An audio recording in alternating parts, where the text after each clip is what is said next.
everybody, so welcome back to my channel.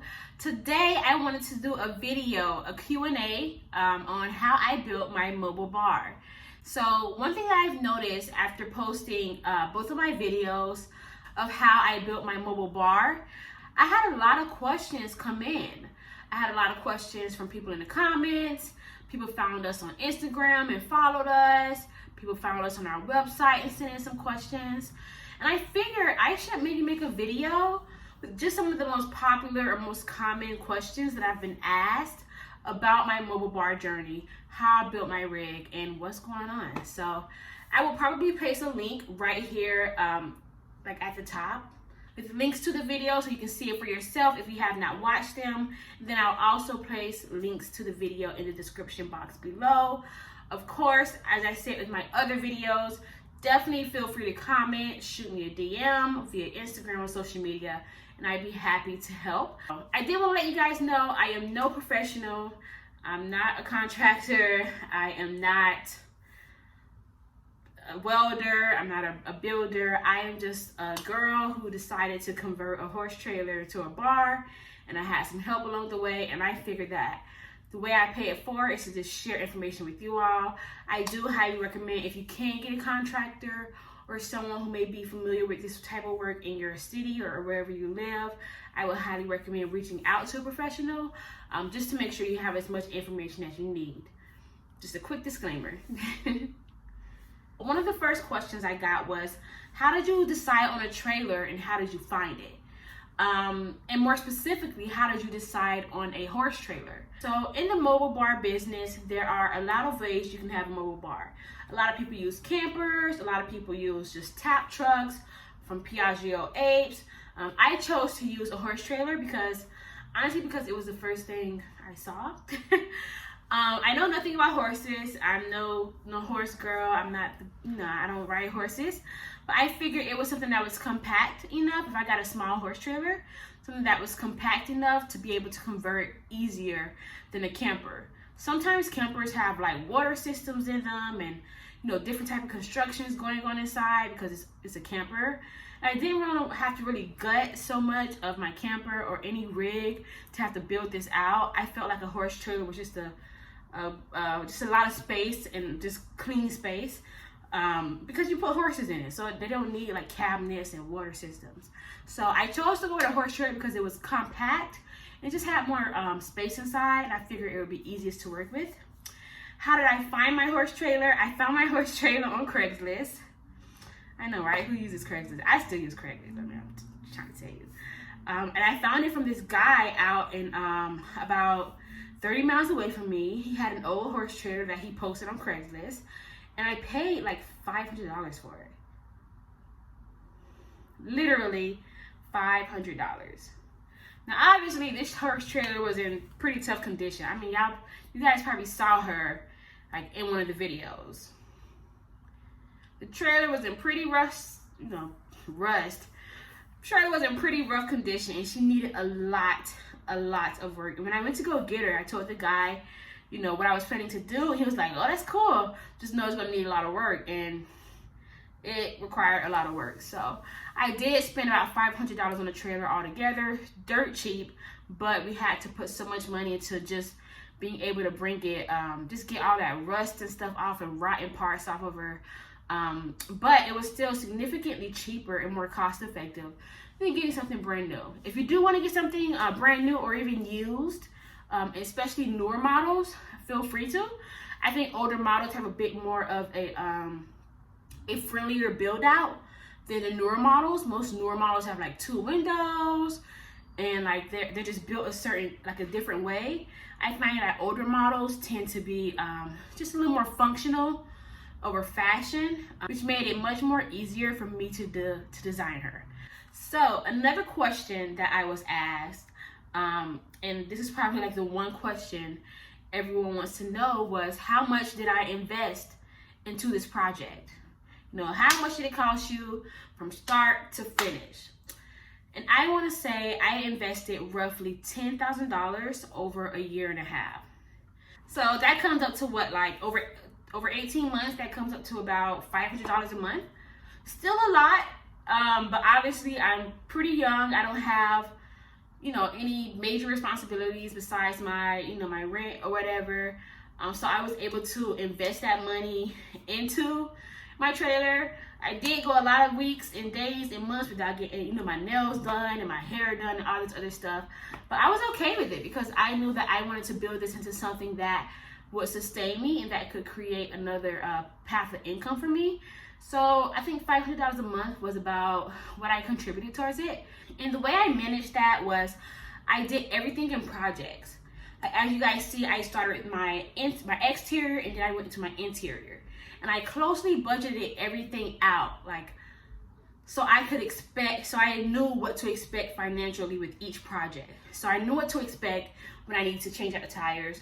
I knew what to expect when I needed to change out, the paint, and exterior. I got quotes in advance, and I also got just some other stuff that I priced out. I used spreadsheets. I took a spreadsheet and I labeled out all my costs of what I thought it would take me to build this trailer out and build this bar out. And I don't consider myself a type A personality. I really just kind of take things as they go. But I did feel like if this was coming out of pocket for me, that it was smart to plan ahead and at least get budgets, quotes, whatever I could put together to be able to maximize my resources. And I'm not rich. I'm not I'm not in some condo. I'm not I don't have a trust fund. I'm none of that. I was on a service salary when I was going through this and trying to build out this trailer. So it just takes hard work and a little bit of planning ahead. And a quick note, I did want to know about quotes. Be very selective about who you search for quotes for. I tried to go to a lot of contractors, and they just weren't sure. People don't know what this is to build out a trailer, and they weren't 100% sure what to quote me. So I found it better to kind of break my quotes down. So instead of saying I need this whole side of my trailer knocked out and rebuilt, I go to a welder and I ask him, hey, can I get this cut out and just replace with steel, aluminum steel, or whatever he used. You don't really want to go into too much detail because then you start confusing people because people don't know what this is. It's still a very new concept. So just be as specific as possible when you're reaching out for quotes, and then just try not to make it too complicated. Now, another question I asked is, would you outsource it? I do want to mention here that outsourcing or having someone else build your bar is going to be significantly more expensive. I believe the first quote I got for a bar was $25,000. I don't have $25,000. I don't have $25,000 slap on the table. So that was the main reason why I chose to do it myself. I figured I could do it cheaper. But just know when you do things cheaper and, just when you do things DIY, they just don't look as, sometimes they look good. I think my trailer looks great. But just know they don't have that professional touch. If you really want that professional touch, you can outsource it. Just know you're going to pay at least $25,000. And that, if you have it, you have it. I've seen some go all the way up to 50. It just depends on what you're looking for. Another big question that I get about my mobile bar, this is more related to the business operational side of it, is do you have to get a liquor license and do you have to register your trailer? And I'm going to tell you, don't ask me, ask your liquor board.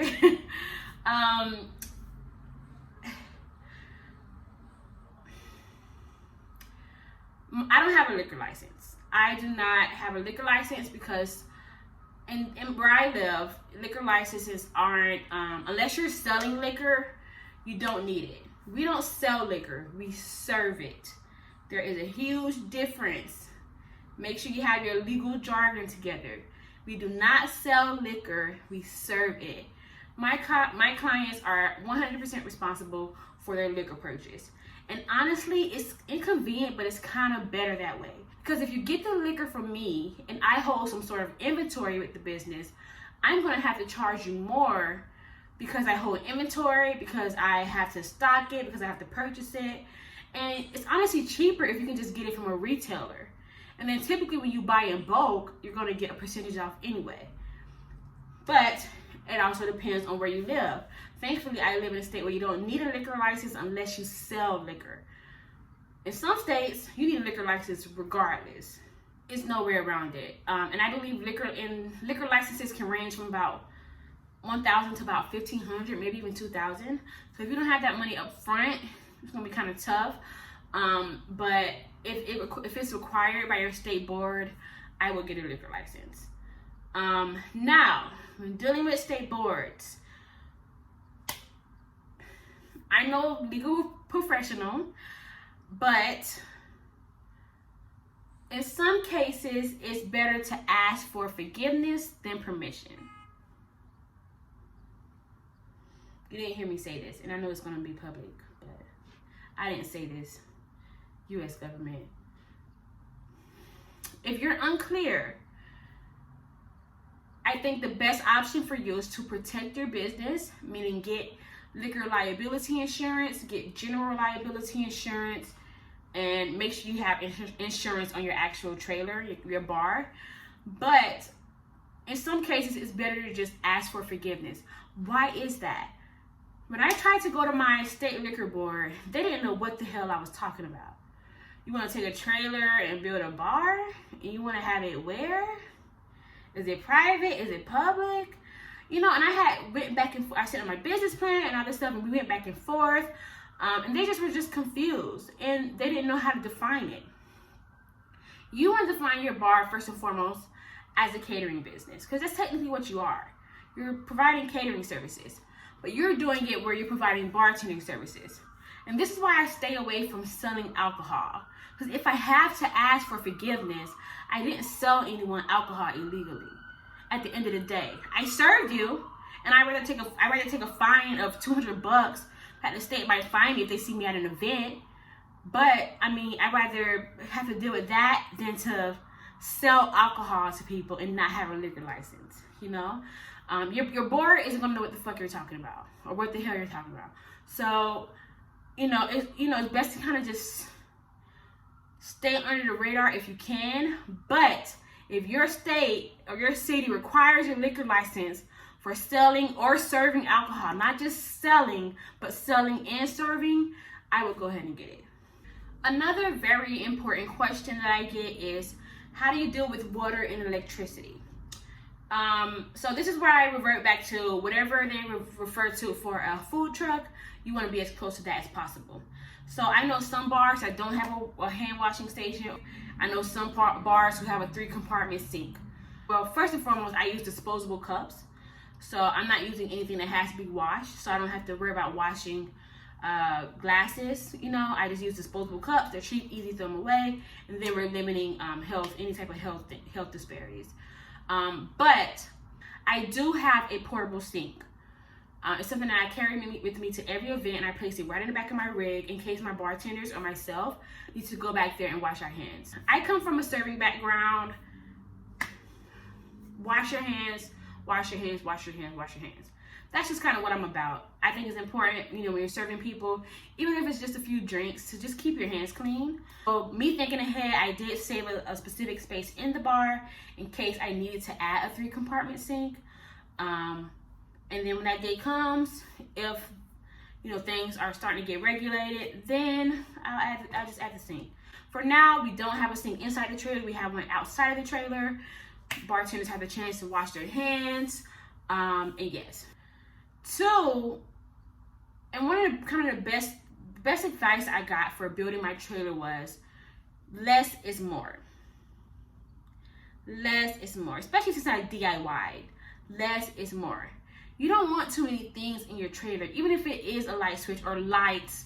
I know some people have the fancy lights at the top, or they have lights surrounding the bar, like where it's like actually built into the trailer and there's like an electrical socket. You can have that if you want, if that's the look that you want to go for, but it's not 100% necessary. It really depends on you. I'm 100% okay with getting a generator and then just having an extension cord to plug my charger up. I think it really is going to depend on what your electrical needs are. We do have a wine cooler in our trailer, but if I need to bring the wine cooler with me, I'll just bring the wine cooler with me with a generator and use an extension cord to, you know, connect them. Most times I'm going to be doing outdoor events anyway. So it's more cost effective, and not even just cost effective, it's just a lot more simple to just have a generator and just hook it up.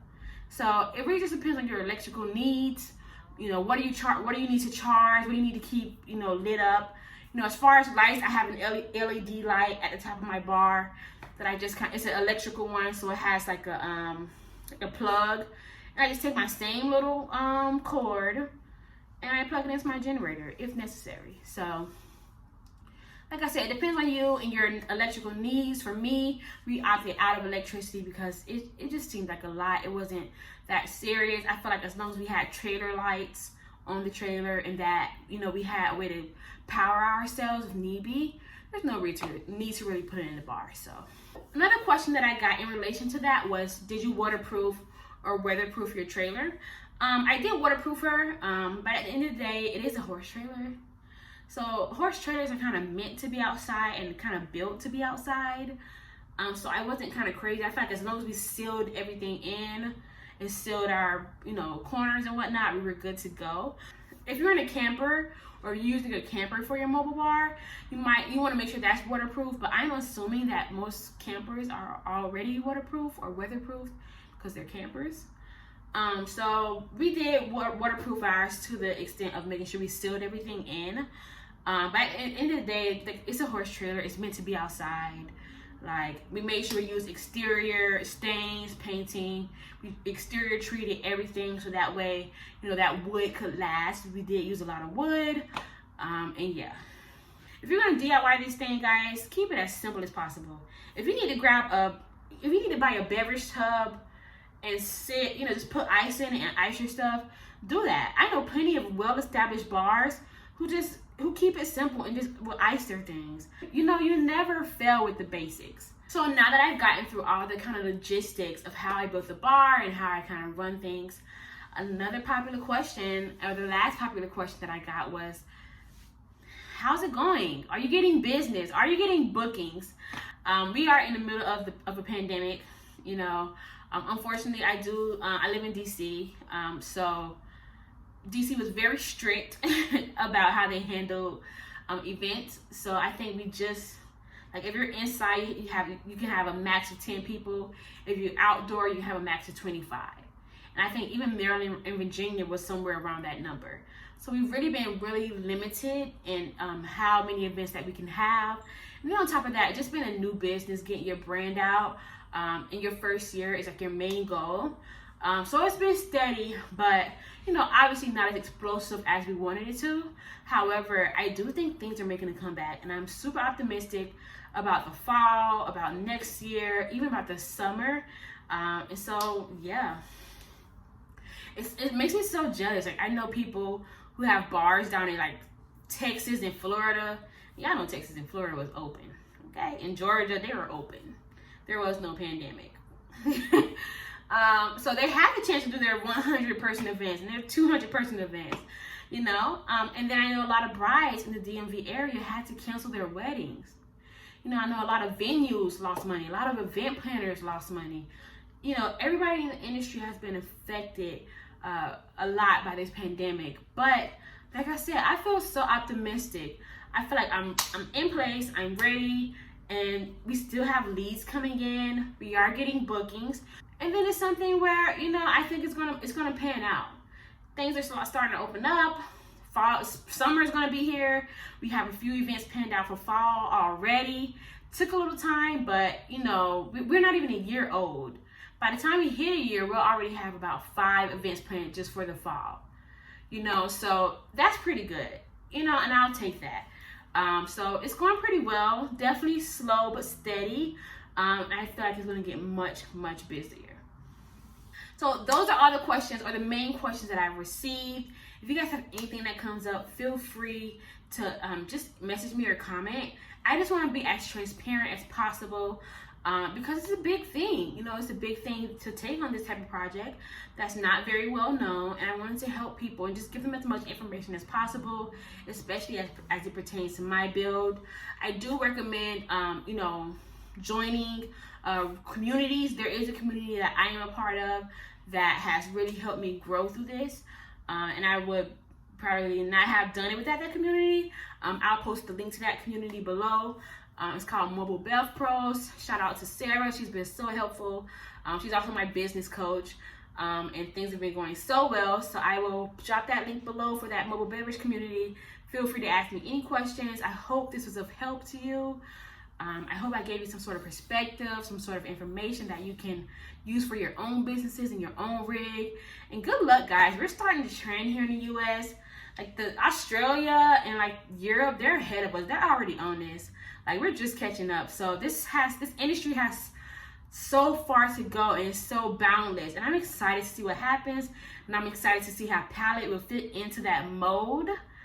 And like I said, things are, you know, catching up around here, and I can't wait to see it all come into fruition. That's it from me today, guys. Feel free to like and subscribe. I'll be posting more videos regarding my build, regarding my entrepreneurship journey, regarding wine. Of course, I have this bun in the oven, so I'm not able to drink wine now, but when you drop, mommy is going to have a glass of wine because I deserve it. That's it for me, guys. Have a great day. Thank you.